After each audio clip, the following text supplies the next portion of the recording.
शांति। 1 minute हम बाबा को याद करेंगे, फिर हम भैया आ गए हैं तो उसका भी हम वेलकम करेंगे। लॉकडाउन में सबको बहुत अच्छी तरह से उन्होंने सबको तपस्या करके फिट रखा है। तो चलो 1 मिनट बाबा को याद करें।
ओम शांति।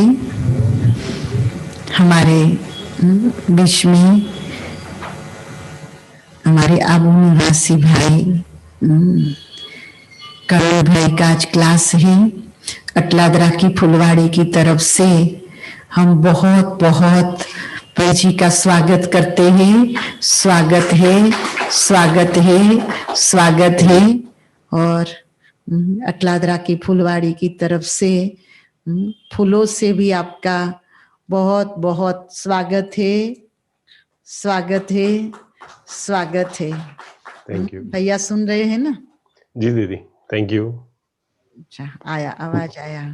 Thank you. हाँ जी, ओम शांति। अभी ज्यादा ओम शांति। नहीं लेंगे आपका। और आपने बहुतों को जिसे कहते हैं कि लॉकडाउन के अंदर शक्तिशाली बनाने की हिम्मत रखी है, सबको जोड़ के रखा है। तो अटलादरा वाले तो सभी आपको पहचानते हैं। तो फिर से आपका बहुत बहुत स्वागत है। आप सभी को ज्ञान रत्नों से सजाएंगे। ऑनलाइन वाले भी देख सुनेंगे ना? सुन रहे, ऑनलाइन वाले भी सुन रहे हैं। और यहाँ क्लास में भी पूरा क्लास भरा हुआ है, सभी सुन रहे हैं। ओम शांति। ओम शांति।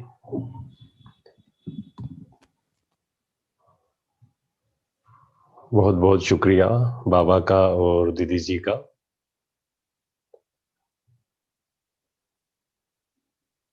तो अभी हम शुरू करने से पहले क्लास 1 मिनट के लिए अपने स्वरूप में टिक जाए। राजा बनकर बैठे, मस्तक सिंहासन पर विराजमान, मालिक बनकर 1 मिनट के लिए।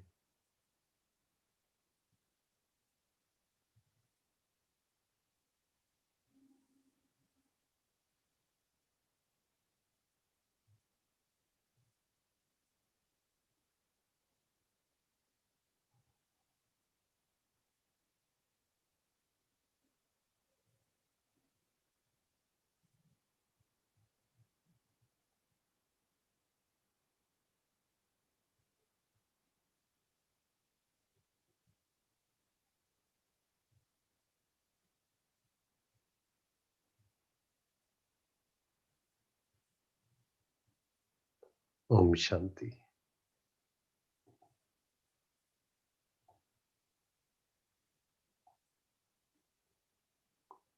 आज की मुरली में जो बाबा ने कहा उससे शुरू करते हैं।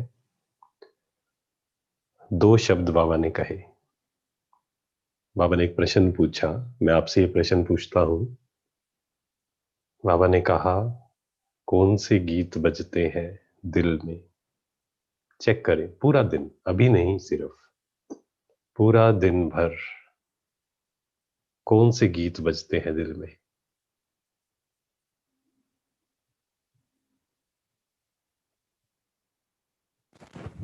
कि बाबा सारा कहते हैं ना, दिन आज की मुरली के हिसाब से कौन से गीत बजते हैं। भाई सभी बोल रहे वाह बाबा वाह। वाह वाह के गीत। बाबा ने कहा कुछ बच्चे हैं जिनके वाह वाह के गीत बजते हैं, हम्म, और कुछ बच्चे हैं कौन से गीत बजते हैं, वाए वाए के गीत बजते हैं।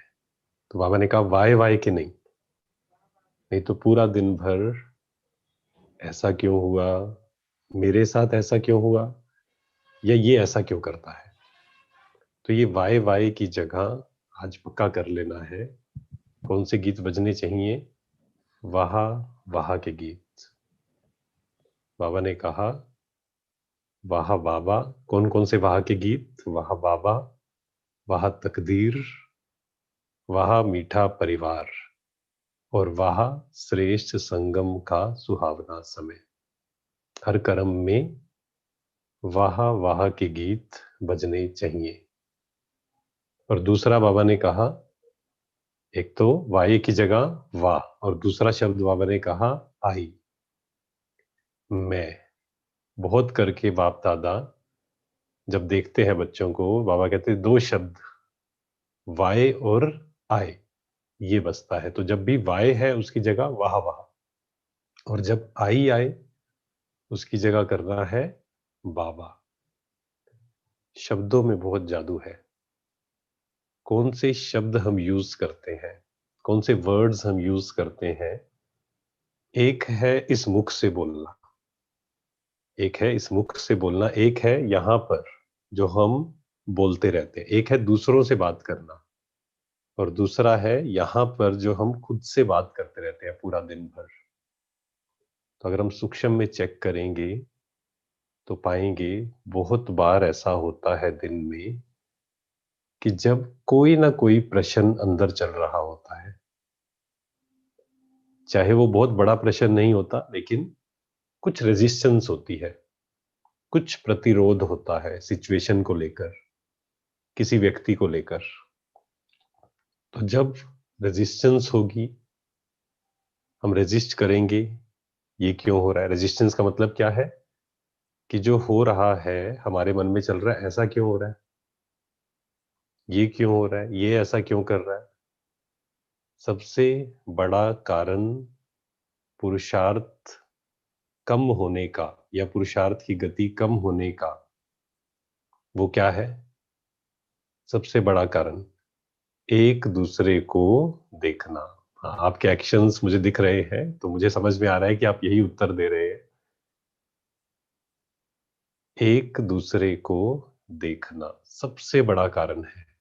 सूक्ष्म में चेक करना है हमें, क्योंकि जब दूसरा ये काम कर रहा होता है, मींस दूसरा व्यक्ति जब ये कर रहा होता है, तब हमें दिखता है कि ये दूसरों के बारे में बात कर रहा है या दूसरों को देख रहा है। पर कई बार हम जब दूसरों को देखते हैं तो हम क्या बोलते हैं अपने आप को, हम कई बार खुद को कहते हैं कि देखो ये तो देखना ही पड़ेगा ना, इतने साल हो गए और इनमें चेंज नहीं आया, या जो भी, ये गलत क्यों कर रहा है, ये ऐसे क्यों बिहेव कर रहा है। पर बाबा कहते हैं साक्षी होकर हर किसी के कर्म को देखो। पूरा दिन भर अगर हम चेक करते हैं, दूसरों को देखते हैं हम, क्योंकि बहुत लोगों से व्यवहार में आना होता है, चाहे हम घर में हैं, चाहे सेंटर में हैं, चाहे जॉब करते हैं, तो बहुत से आत्माओं के व्यवहार में हमें आना होता है। तो ये चेक करना है कि दूसरों को देखते हुए मेरे अंदर क्या चल रहा है। पहला है क्या चल रहा है, और दूसरा है क्यों चल रहा है। मन को साक्षी होकर ऑब्जर्व करना, ये बहुत बड़ी कला है।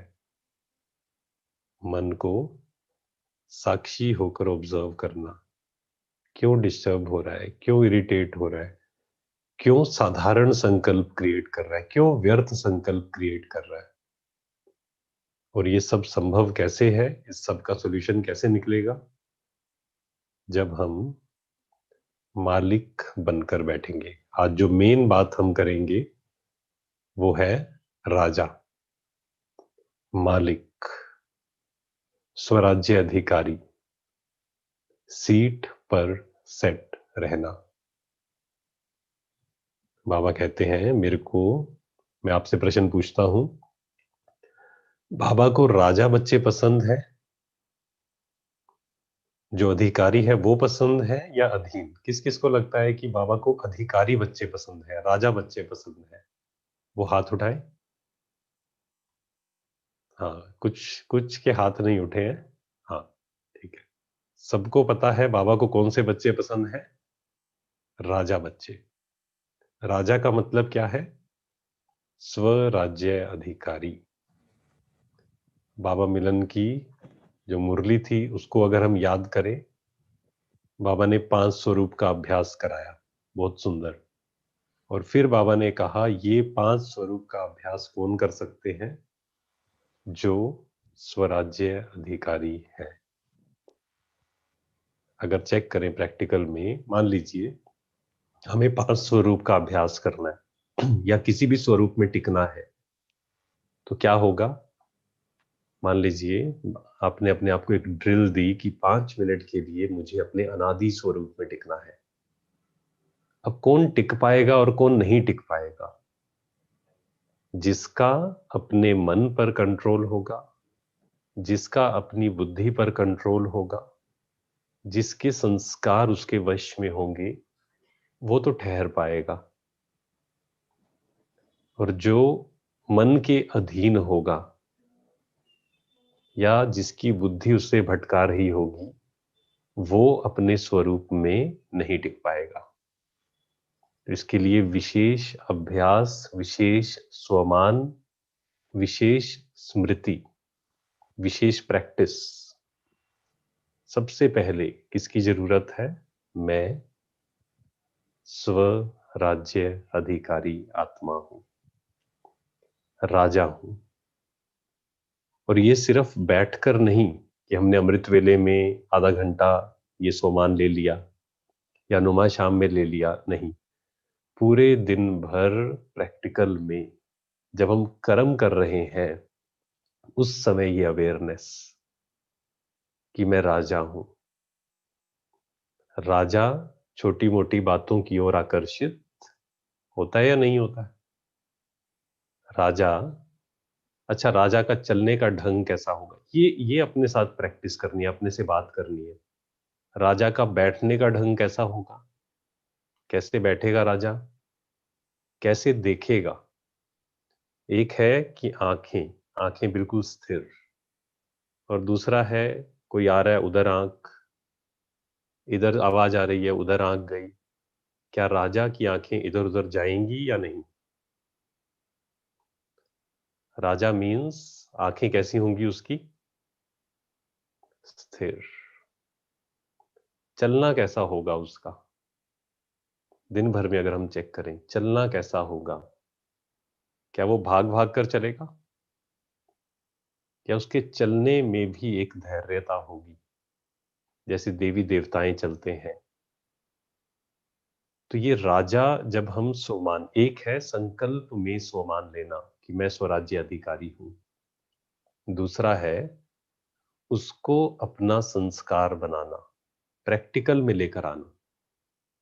उसके लिए एक ही कार्य करना होगा, पूरे दिन भर प्रैक्टिस। अगर प्रैक्टिकल में लेकर आना है, पूरे दिन भर अगर आपने कर्मों में उसको यूज किया, तभी वो संस्कार बनेगा। बाबा कई बार कहते हैं कोई भी संस्कार बनता है, वो कैसे बनता है? जब आप किसी बात को प्रैक्टिकल में 2, 3, 4, 5 बार ले आते हैं। क्योंकि बहुत सी आत्माएं ये प्रश्न पूछती हैं कि हमें ज्ञान तो है, हमें पता है कि ड्रामा एक्यूरेट है, हर आत्मा का पार्ट अपना अपना है, हम आत्माएं हैं और मेहमान हैं, हम सब अपना अपना पार्ट प्ले कर रहे हैं। परंतु जब प्रैक्टिकल में कोई गलत बोलता है तब क्या हो जाता है? पता है कि हमें डिस्टर्ब नहीं होना चाहिए, पता है हमें गुस्सा नहीं करना है, पता है हमें अशांत नहीं होना है, लेकिन फिर भी जब प्रैक्टिकल में ऐसा होता है ना, कोई मेरे बारे में बुरा बोलता है, चीजें मेरे अकॉर्डिंग नहीं होती हैं, तब मुझे गुस्सा या मेरा मन डिस्टर्ब हो जाता है। उसका कारण क्या है? क्योंकि पूरा दिन भर प्रैक्टिस नहीं की, लक्ष्य नहीं रखा। जब तक लक्ष्य नहीं रखेंगे तब तक लक्षण नहीं आएंगे। जब तक लक्ष्य क्लियर नहीं हुआ, जब तक दिल के अंदर से आवाज नहीं आई कि मुझे राजा बनना है। अब कुछ आत्माएं इसमें भी कहती हैं कि मुझे इससे मतलब नहीं है कि मैं सत्युग में राजा बनूं या सत्युग में प्रजा बनूं, मुझे तो बाबा मिल गया बस। लेकिन बाबा क्या कहते हैं? मुझे कौन से बच्चे पसंद है? राजा बच्चे। क्योंकि सत्युग में मान लीजिए मैं कहता हूं मुझे राजा बनना है, लेकिन हमारे सोचने से नहीं होगा। सिर्फ कि मैं सोचूं मुझे राजा बनना है, कोई स्टूडेंट अगर सोचे कि मुझे बड़ा बनकर ये बनना है, सिर्फ सोचने से नहीं होगा। उसे आज प्रेजेंट में प्रैक्टिकल में कुछ कार्य करने होंगे, उसका रिजल्ट उसे मिलेगा। तो हमें सिर्फ ये संकल्प नहीं करना है कि सत्युग में मैं तो राजा बनूंगा या प्रजा बनूंगा। प्रेजेंट में अगर मैं आत्मा मालिक हूं, मेरा मन बुद्धि संस्कार मेरे कंट्रोल में है, तो 100% है कि हम राजा बनेंगे ही। तो संगम युग और सतयुग, क्योंकि सतयुग की शुरुआत कहां से हो जाती है? संगम युग से। क्योंकि जो दैवी गुण है वो हमें सतयुग में धारण नहीं करने हैं, संगम में ही धारण करने हैं। जो निर्विकारी बनना है हमें सतयुग में नहीं बनना है, संगम युग में ही बनना है। जो आनंद, अतीन्द्रिय सुख है ना, ये सब जो अनुभव हमें करने हैं सर्व खजानों को, वो कहाँ करना है? सतयुग में या संगम युग में? शुरुआत कहां से होगी? संगम युग से ही।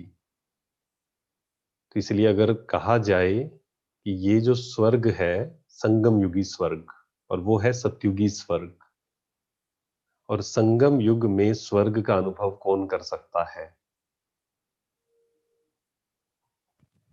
यूट्यूब पे भी जुड़े हुए हैं कुछ लोग, वहां भी उत्तर देंगे। आप स्वराज्याधिकारी। हाँ, स्वराज्य अधिकारी, बिल्कुल। संगम युग का आनंद कौन ले सकता है? स्वराज्य अधिकारी। जिसका, इसको और सिंपल करें, जिसका अपने मन पर कंट्रोल है। अगर कहा जाए, चलो अभी हम 2 मिनट के लिए अभ्यास करते हैं, 2 मिनट सिर्फ। मस्तक सिंहासन पर बैठे मालिक बनकर, और एक पॉइंट सिर्फ अपने आप को दें कि मैं इस दुनिया में और इस पुराने शरीर में मेहमान हूं।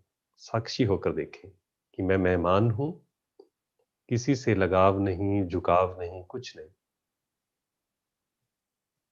2 मिनट के लिए इस स्वतंत्रता को फील करें। इस स्वतंत्रता को, इस हल्केपन को, इस खुशी को फील करें। मेहमान हूं मैं।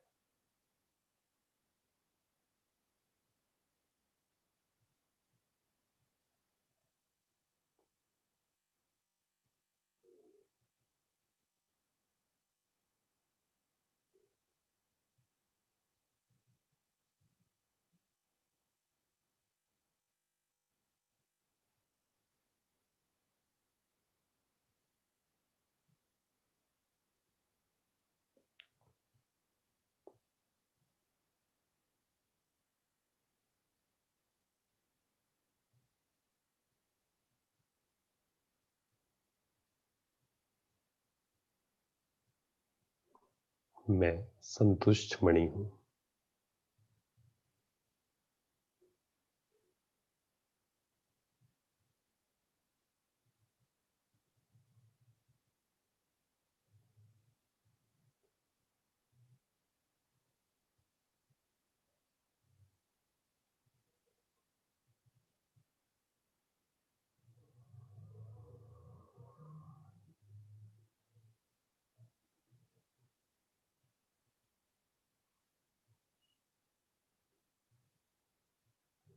ओम शांति। तो जैसे अभी हमने प्रैक्टिस की कि मैं संतुष्ट मणि हूं,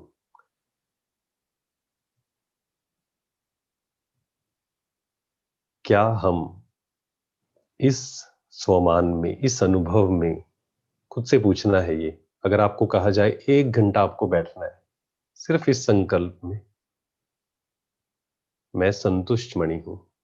अब संतुष्ट मणि मतलब क्या है कि आपका ध्यान ना फ्यूचर में है ना पास्ट में है, ये चाहिए, ये मिल जाए, किसी में नहीं है। आप इस मोमेंट पे संतुष्ट मणि है। अगर इसमें हम बैठ सकते हैं तभी हम जो संगम युग का वर्षा है, जो आनंद है, खुशी है, उसको अनुभव कर सकते हैं। और अगर मेरा मन भटक रहा है, बुद्धि भटक रही है, तो क्या होगा? इसको अनुभव हम नहीं कर पाएंगे। तो किसी भी स्वमान की अगर गहराई में जाना है, किसी भी गुण की गहराई में जाना है, किसी भी ज्ञान की पॉइंट की गहराई में जाना है, उसके लिए सबसे पहला अभ्यास, सबसे पहली प्रैक्टिस स्वराज्य अधिकारी। खुद को चेक करें, अगर मन थोड़ा भटकता है या हम टिक नहीं पाते अपने स्वरूप में, चाहे बाबा के स्वरूप को देखना हो, परम धाम को देखना हो, देव स्वरूप को देखना हो, टिक नहीं पाते हैं अगर, तो पहले एक लक्ष्य लें, 1 महीने का या 21 दिन का, कि मुझे एक सोमान की प्रैक्टिस करनी है दिन भर, अमृत वेले, नुमा शाम, चलते फिरते प्रैक्टिकल में, कि मैं राजा हूं, स्वराज्य अधिकारी हूं। खुद को याद दिलाएं, किसकी संतान हूं? स्वयं भगवान की संतान हूं।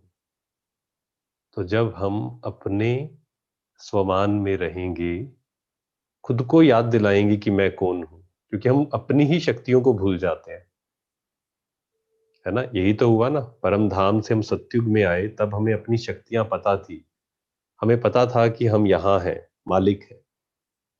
कोई भी चीज हमें आकर्षित नहीं करती थी, कोई भी व्यक्ति या देह भी हमें आकर्षित नहीं करता था, कोई खाने की चीज भी हमें आकर्षित नहीं करती थी।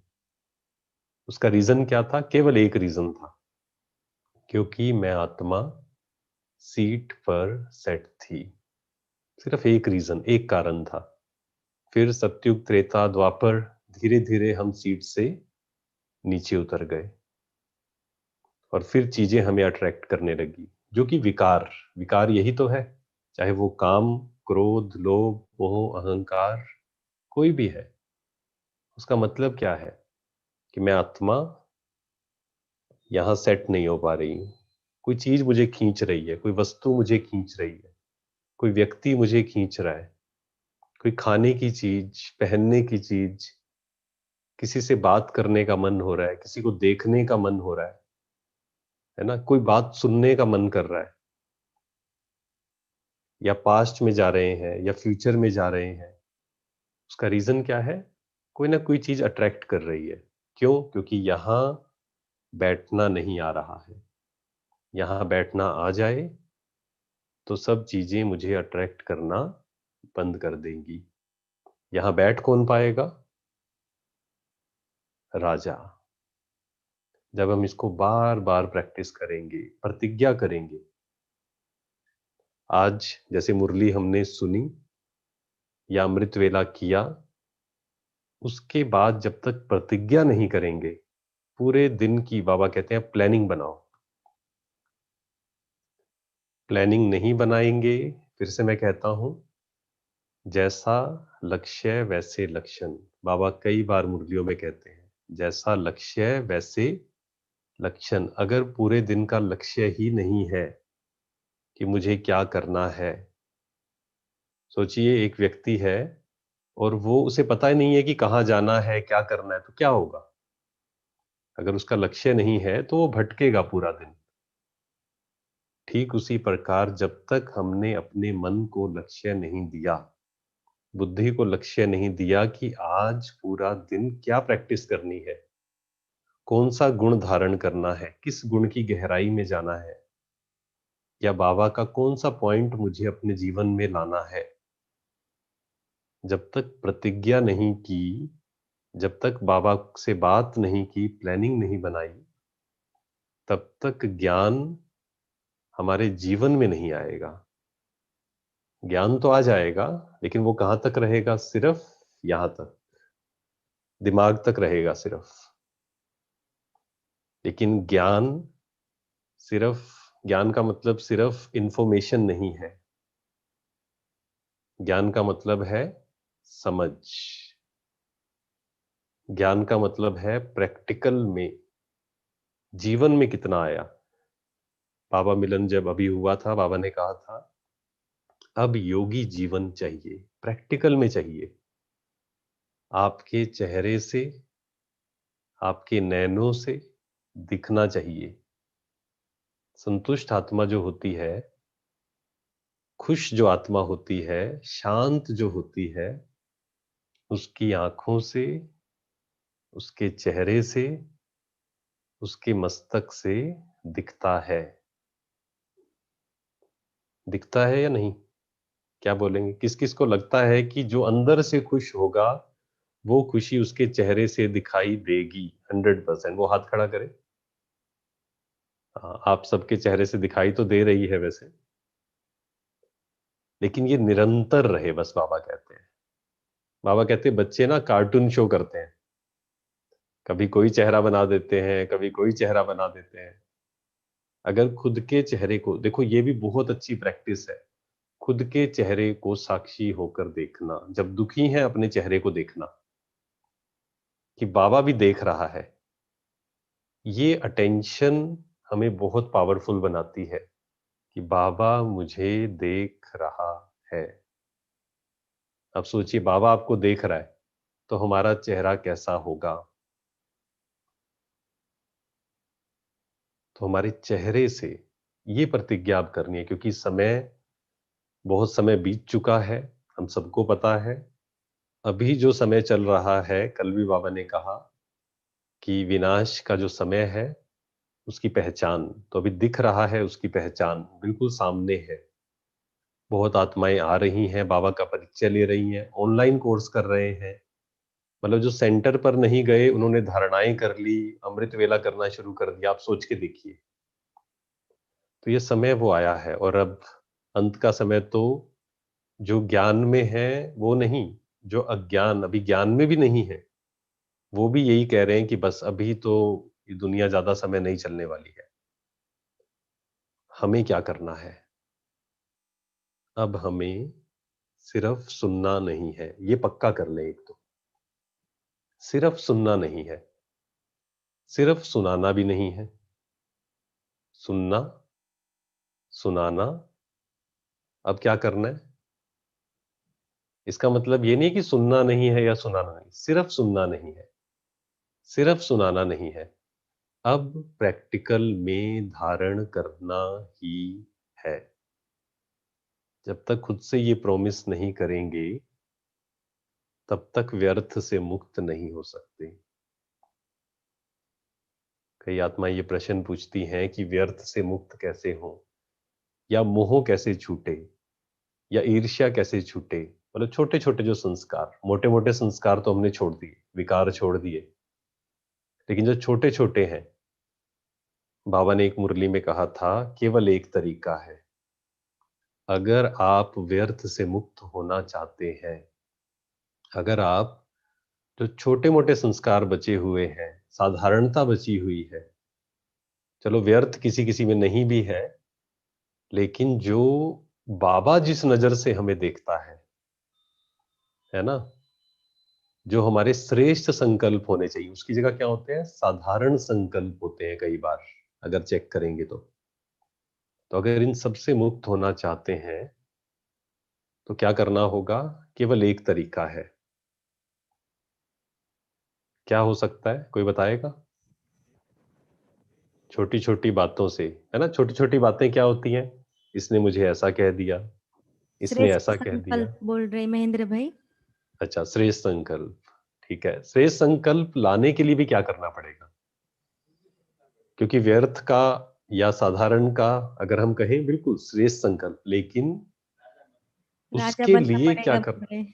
हाँ जी, राजा राजा बनना पड़ेगा, स्वराज्य अधिकारी। स्वराज्य अधिकारी, स्वराज्य अधिकारी बनने के लिए भी क्या करना पड़ेगा?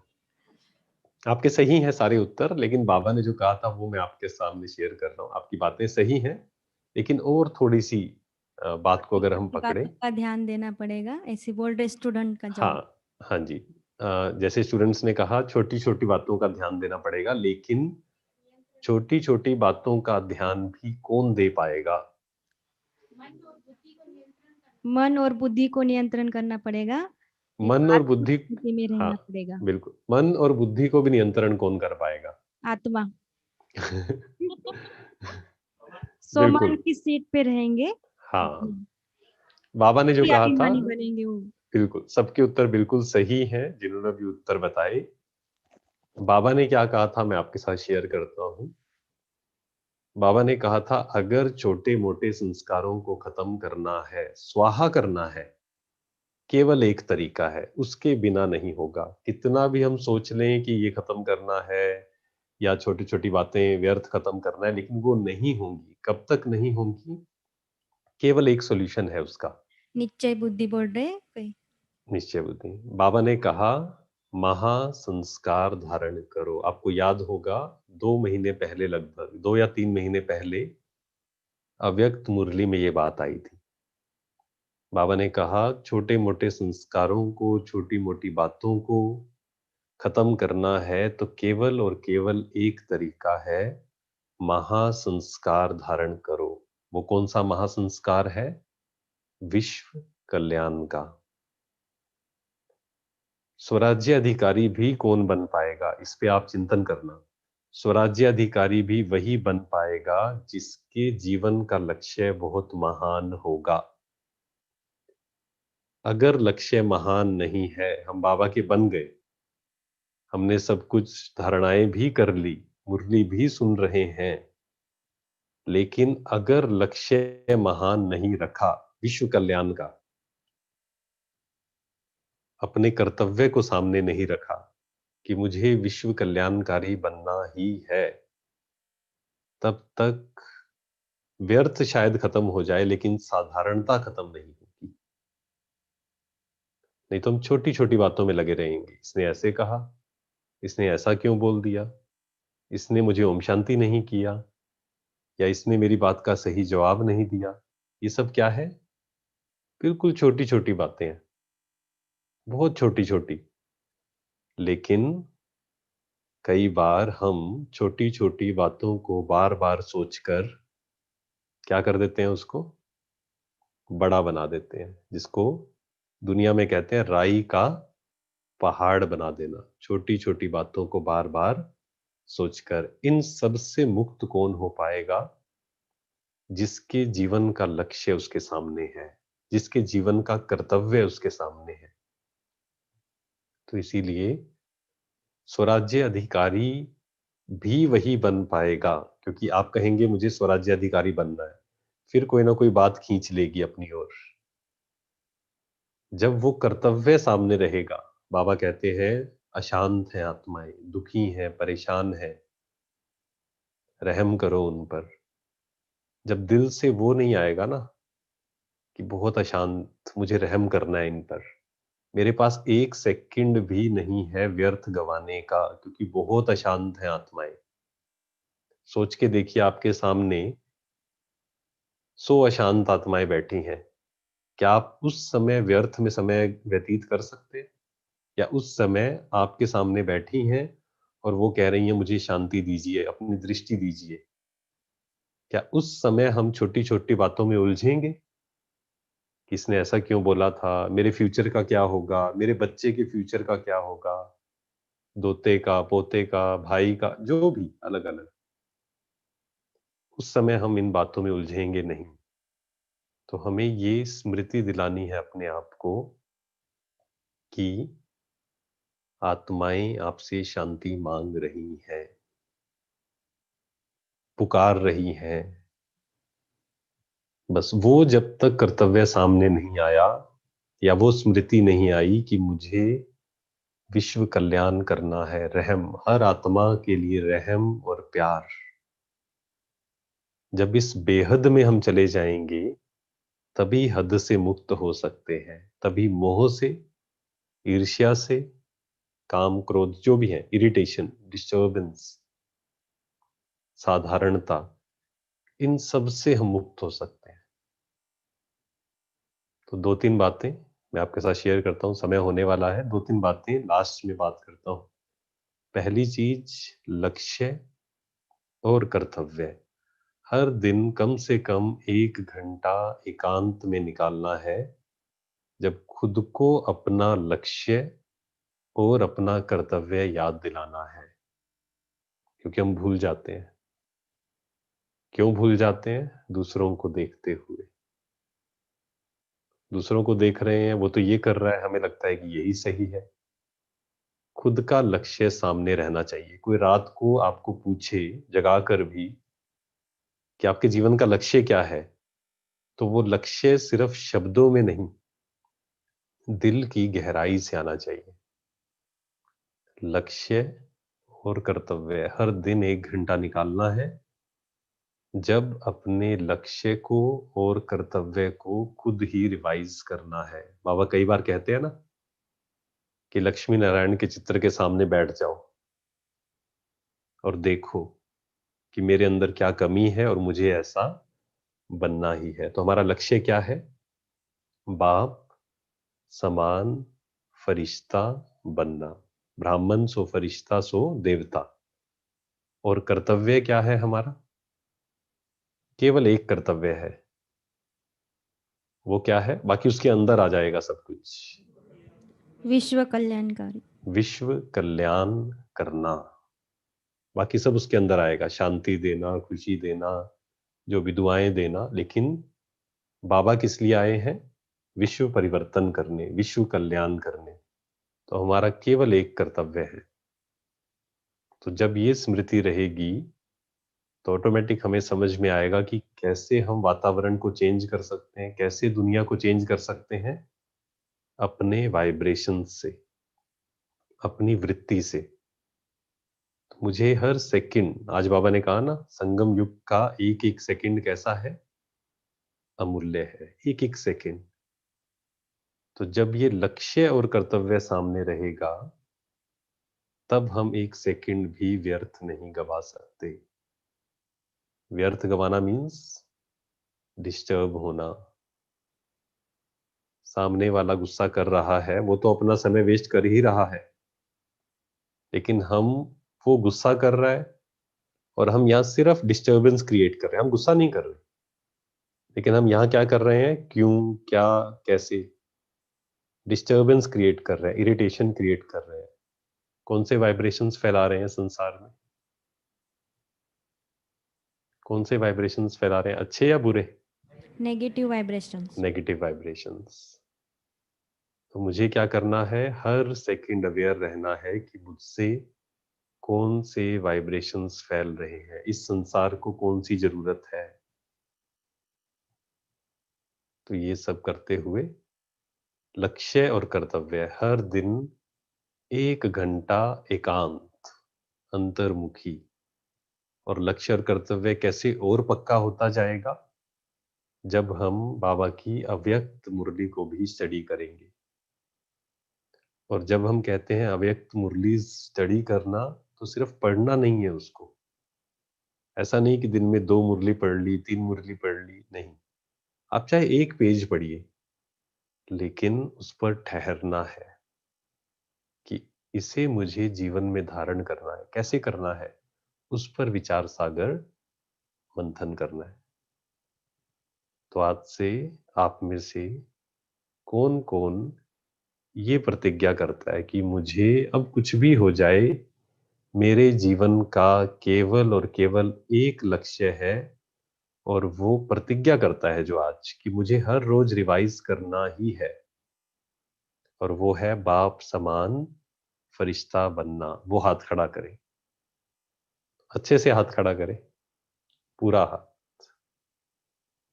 बाबा आप सबको देख रहा है और बाबा आपको, क्योंकि जब हम, हाँ हाथ नीचे रखें, जब हम हिम्मत रखते हैं तो बाबा मदद करता है। आपने हिम्मत रखी, बाबा आप सबको क्या वरदान दे रहा है? बाप समान भव। बस हमें हिम्मत रखनी है, प्रतिज्ञा करनी है और बार बार संकल्प तो किया, मीन्स बीज तो हमने डाला कि हमें ऐसा बनना है। लेकिन बाबा कहते हैं कि कई बार बीज तो डाल दिया, शक्तिशाली बीज था, पर फिर भी परिवर्तन क्यों नहीं होता है? तो भी फल क्यों नहीं मिलता है परिवर्तन का? क्योंकि बार बार क्या नहीं दिया? पानी नहीं दिया। तो पानी मीन्स स्मृति। बार बार रिवाइज करना पड़ेगा। कोई भी संस्कार जीवन में लेकर आना है, बार बार उसको रिवाइज करना होगा, बार बार उसकी प्रैक्टिस करनी होगी। तो ये जरूर करें, पूरा दिन हमें अटेंशन रखना है, होश में, और चेक करना है कब कब हम बेहोश हो जाते हैं। अगर हम मोह के वश हुए, उस समय होश में है या बेहोश है? बेहोश। अगर हम इरिटेट हुए, उस समय होश में है या बेहोश है? चाहे हम कह रहे हैं कि उसके कारण इरिटेट हुए, उसने ऐसा क्यों बोला, अगर वो ऐसा नहीं बोलता तो मैं डिस्टर्ब नहीं होता। जब भी डिस्टर्ब है, जब भी परेशान है, उस समय हम होश में नहीं है, खुद को ये बोल दें। उस समय हम संगम युग में है या कलयुग में है? जब परेशान है किसी भी कारण से, उस समय हम संगम युग में है या कलयुग में है? किस किस को लगता है कि संगम युग में है, वो हाथ उठाए। नहीं, जब परेशान है तब। किसी को नहीं लगता। अच्छा, जब परेशान है किस किस को लगता है कि संगम युग से निकलकर कलयुग में चले गए?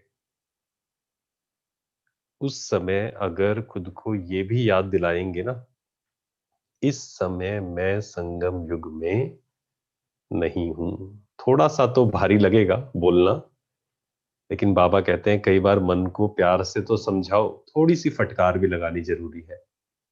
और कोई फटकार दूसरा लगाए, उससे अच्छा क्या है? खुद खुद को ही हम फटकार लगाए।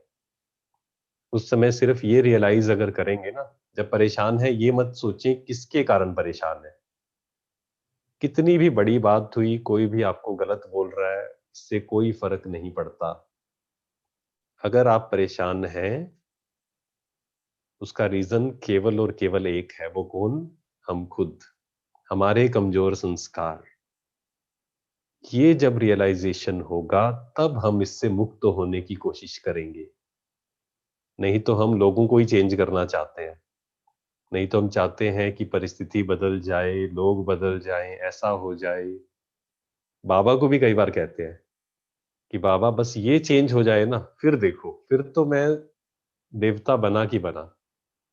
लेकिन बाबा कहते हैं वो तो नहीं बदलेगा। आपको बदलना है या नहीं बदलना है, वो आप डिसाइड करो। तो जब भी परेशान है, कारण क्या है ये मत सोचें, सिर्फ ये सोचें कि मैं ये परेशान हूं, इस समय मैं संगम युग में हूं या नहीं हूं? इस समय मैं संगम युग में नहीं हूं। जैसे ही खुद को ये याद दिलाएंगे, तब थोड़ा सा धक्का लगेगा और फिर उसी समय हम क्या हो जाएंगे? शांत। क्योंकि अगर फरिश्ता बनना है तो उसके लिए छोटी छोटी बातों को छोड़ना होगा। रीजन नहीं गिनाने हैं, रीजन सबके पास बहुत है। और बाबा भी कहते हैं मेरे पास आओ तो कंप्लेन मत करो, ऐसा हुआ वैसा हुआ। तुम्हारे ही कर्मों का हिसाब किताब है। अब तुम्हें क्या करना है? कंप्लेन करते रहना है, बंधन गिनाते रहना है, या यहां से स्वतंत्र हो जाना है? यहां से स्वतंत्र। चारों ओर तूफान है, लेकिन आप अंदर शांत रह सकते हैं। पॉसिबल है? पॉसिबल है? इसको लगता है कि पॉसिबल है? पॉसिबल है, क्योंकि शुरुआत कहां से होगी? कि पॉसिबल है, इसी बात से ही शुरुआत होगी। संभव है। अगर हम कहें असंभव है कि बाहर तो तूफान है और अंदर शांत, बाबा कहते हैं साइंस ने भी ये साधन निकाल लिए। बाहर गर्मी है और अंदर कमरे में क्या कर दिया? सर्दी, है ना। साइंस ने भी ये साधन निकाल दिया जो पहले असंभव थे। तो तुम कौन हो? बाबा ने कहा साइंस वाले हैं वो, तुम साइलेंस वाले हो। बाहर सिचुएशंस हमारे अकॉर्डिंग नहीं है, लोग हमारे अकॉर्डिंग नहीं है, कोई हमारे बारे में गलत बोल रहा है, पर मैं आत्मा क्या हूं? शांत, अपनी स्थिति में टिकी हुई हूं। ये प्रैक्टिस बढ़ानी होगी जो बाबा हमसे चाहते हैं। और प्यार का रिटर्न यही है। अगर हम कहते हैं बाबा से हमें बहुत प्यार है, तो प्यार का रिटर्न तो देना पड़ेगा, है ना। तो जो वो चाहता है वो हमें करना है बस। वो चाहता है कि चाहे तुम्हें कोई गाली दे, तुम खुशी गायब मत करो, बस इतना ही चाहता है। हल्के रहो, संतुष्ट रहो, भरपूर रहो, और दूसरों को कुछ ना कुछ देते रहो जो तुम्हारे पास है। गिफ्ट देते रहो, किसी को शांति की, किसी को मीठे बोल की, किसी को धैर्यता की। लेकिन वो कौन दे पाएगा? जो यहां पर सेट है। यहां सेट है, तभी हम भरपूरता को, संतुष्टता को अनुभव कर सकते हैं, और तभी हम दूसरों को दे सकते हैं। तो ये लक्ष्य रखें कि मुझे दूसरों को देना है। जैसे ही ये भाव आएगा, रहम भाव आएगा, अपने आप ही हम खुद पर काम करना शुरू करेंगे। ठीक है जी। ओम शांति।